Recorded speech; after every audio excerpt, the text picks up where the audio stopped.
Hi, I'm in this really great coffee shop. Maybe I shouldn't say where it is. There's 19th Street here. It's just so simple and so nice in the atmosphere. And it's my favorite newspaper. And I like 20 questions they have. This is how I got into university. I always read Haaretz because it has so much information that I had a lot of general knowledge because I've been reading this newspaper since I'm 14 years old.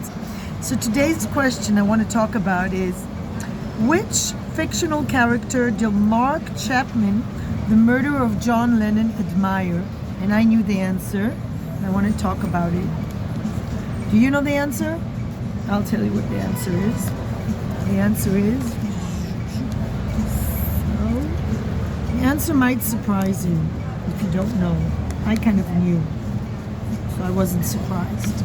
It's busy, it's almost soon there won't be transportation. I am a big hiker, walker, so I can walk home, but the bus services will be stopping soon. Just to comment on this, this is very busy. Here's the street. It's going to be Allenby soon. I love the South Tel Aviv, there's so much energy. 17th Street. I don't know what the name of the coffee shop is. It's so laid back, it's so nice, it's so intelligent. So the answer is the person that the murderer of John Lennon admired is, interesting enough, Holden Caulfield, the hero of the book The Catcher in the Rye by J.D. Salinger. Why am I pointing that out? My ex-husband loved The Catcher in the Rye. And the other day I was walking around thinking exactly this very thought, which is so interesting how things connect in the universe. Just thinking, well, my ex-husband wasn't that bad. He loved The Catcher in the Rye. Yes, so did the murder of John Lennon. So just because you like a book or a poem or there's something nice about you, or Hitler was a vegetarian, doesn't mean you're a good person. It's not enough to have one good quality. It's the whole picture. And also, I want to add, if you make a mistake, like today, I really had a nervous breakdown. It's the only word. From day after day after day, going to kindergarten and being the only one working while the other one was just like goofing off or talking on the phone, the teacher's assistant. And at one point I was like, screaming. And you know what? To her, not to the kids, and never to the kids. Kids are innocent, pure souls. So are animals. However, we should feel sorry for adults, but adults should take responsibility for their actions. And the point being is, what is the point I'm trying to make? I suffered so much from my ex-husband. He was such a psychopath, but he loved The Catcher in the Rye because I'm always looking to shine a positive light on people that are mean to me. But you know what? No. Some people are just a piece of shit, and you should just stay away from them. Some people are just narcissist piece of shit. The teacher's assistant snitched on me on the phone that I taught the kids how to say happy birthday in German so they can say to my son happy birthday in German. What kind of a person does that? What kind of a sick mind thinks to go behind your back and snitch on you that you teach kids happy birthday in German? Oh my God. What did I do? I taught the kids happy birthday in German. Why? Because that woman is stupid. Stupid, primitive piece of shit that never should be anywhere near education. But this is our education system here. They pay so little that the only people who come to work are people that are cuckoo, and nobody takes them to work anywhere else. I am not a crazy person. But you know what?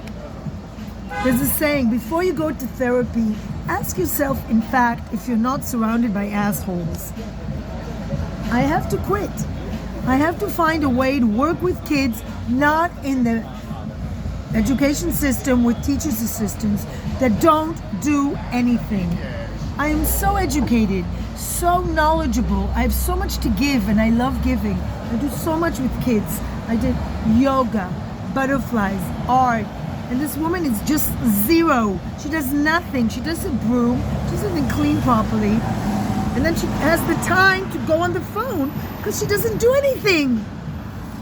And why am I still upset if I have a wonderful coffee and orange juice and really nice and I'm reading the newspaper, my favorite newspaper. Continuing the... I'm just so sad because life is such a school. School is not where you learn. The universe is where you learn. And the lessons you learn are not always going to be sweet. They're going to be very bitter sometimes. And yes, I feel sorry for myself because I should be earning more money, giving so much to other people. And I'm just being used by an education system to substitute for teachers. I don't give a shit. Shit about what I do. I could have done nothing today. I could have just sat and looked at my phone the whole day. But I didn't because I have an ideology. So I was teaching the kids because it's meaningful to teach kids. But nobody respects me or appreciates me. But I shouldn't ask for validation from other people. I should be grateful. There's a sentence by Scott Fitzgerald in his book, The Great Gatsby, that says, don't forget that not everybody has the privilege or the privileges that you had. And thank God I have an education. My parents bought Haaretz. I can read newspapers, I can read books, I can go to university, and I got went to the best universities. And I earned 2 degrees. But I'm underneath the poverty line because I earn nothing. And nobody in this society, but you know who appreciates? It's not true, nobody. The kids appreciate it. And they will remember this. They'll remember how to say happy birthday in German. One day they will meet somebody and they will say, you know what? I know how to say happy birthday in Germany. Zum Geburtstag viel Glück. So I feel sorry for myself because I'm not with my son on his 25th birthday. And he's such a wonderful, wonderful son. But I have a son. Not everybody has the privilege of having a healthy, talented, sweet, friendly son like I have. And I'm just really sad I can't be with him. I just don't have the energy or the ability to fly over to where he lives. And he's having a party with music I wouldn't be able to stand. I can't stand music past the 70s. But I did good. I brought into this world 3 great people. And even though they no longer live with me, my nest is not empty. I have my cat and my dog. And I live in a very vibrant, lively city. It has great coffee shops. And even though I don't have any friends, except one cat-feeding angel called Sharon, it's better than having tons of false friends. It's not the quantity, it's the quality. And even though I'm a very sensitive person, at least I can cry and express myself. And I'm not a psychopath. And I will never murder anyone. And I'm just trying not to get murdered by anyone. That's my life's ambition. One of them, don't get killed. And trust me, I was close because my ex-husband could have killed me so many times. And I want to say something very important. I don't like the protests, but we have to know we live in a country where a life of a woman is less than a pita bread because they passed a law in the Israeli parliament against chametz. So you can't have bread or pita during Passover, but they didn't pass a law preventing violent men from being controlled by electrical gadgets. So they don't pass laws to protect women against violent men. And I've been there. I've done it. And I know what it feels like. And I know a woman who has a dog from a very important organization. You should know and look up. Michal. I have to remember her name again. Michal's Dogs. I don't remember the last name.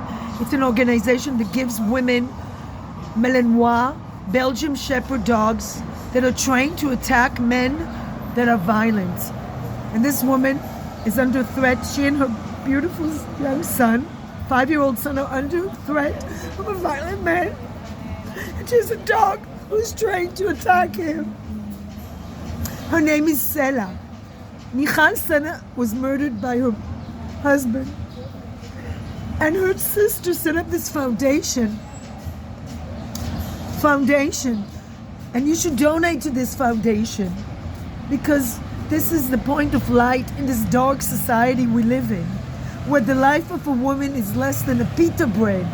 It's more important for them not to allow people to let in leavened bread during Passover into hospitals than to pass a law preventing violent men from murdering women.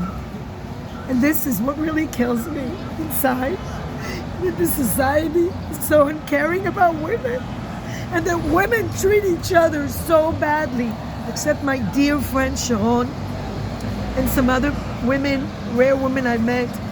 I don't trust women. They talk behind my back. They ask me personal questions and then gossip about me. Women have hurt me so much in my life, whether it's my sister, my mother, my aunts. My grandmother wouldn't shut up about the Holocaust, even though it hurt me deeply, describing gas chambers to me when I was 13. Why did I need to do that every Friday night? Why did I need to be overwhelmed by her trauma? Children should be protected from all traumas.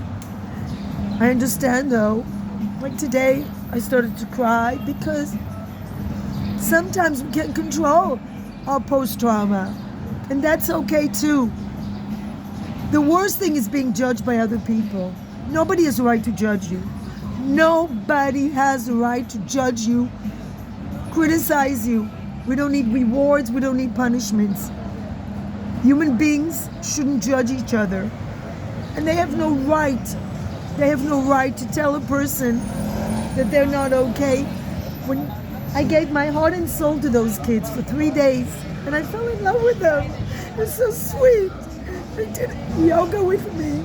They sang with me. But the teacher's assistant was this piece of shit, talking in Russian to the teacher I substituted for, because I taught them a sentence in German, zum Geburtstag viel Glück. Well, in this case, I'm with the Irish. Cursing is a gift. But I don't want to curse on social media. I just want to say, you really have to cleanse your life, not from coffee, but from toxic people. Don't trust anyone until they prove themselves. Don't share private information, and especially not with people that have less privileges than you, that haven't studied, don't have degrees, because people like that are very jealous and envious. I had teachers this week say so many mean things to me and treat me like a piece of shit. Well, they're themselves a piece of shit. I don't want to waste one more minute on my precious limited life. I don't want to spend 1 minute in my precious limited life giving time for people that are worth it. And I definitely am not going to give money to somebody who's going to buy drugs with it, like this guy, or vodka. You know what kills me? Oh, there comes another one begging for money. The problem is, this is a famous one. You know what they do with the money? They either buy alcohol or drugs or whatever. Anyway, there's Anyway, I'm going to sign off now. I'm going to sign off now and just be grateful that I'm not a drug addict, that I'm not a person begging the street for money. I'm reading a newspaper. I'm having a coffee. I can pay for it as long as I can pay for it. It's better for me to spend my money on this coffee shop than to go save and buy in the shuk. I just don't feel like going to the market anymore. I don't feel like going with crowds. I feel so energized by this place. So many crazy people on the street. It's scary. It's scary. Allenby Street is scary. I feel so sad. In this world, there's such a big gap between people who have financial power, political power, and people that have no power. But you know what? I'm always with the underdogs. Always. Always. But the underdogs are not with me. Take a deep breath, I say to myself, and breathe. And it's time to do yoga. And it's time to be with good people and not expect anything from anyone. Just watch the pigeons, and maybe in the next reincarnation I will be a bird. I'll be so happy to be a bird, even if a cat catches me every now and then. I just want to fly away from this world at the moment. Peace, light, and love. Happy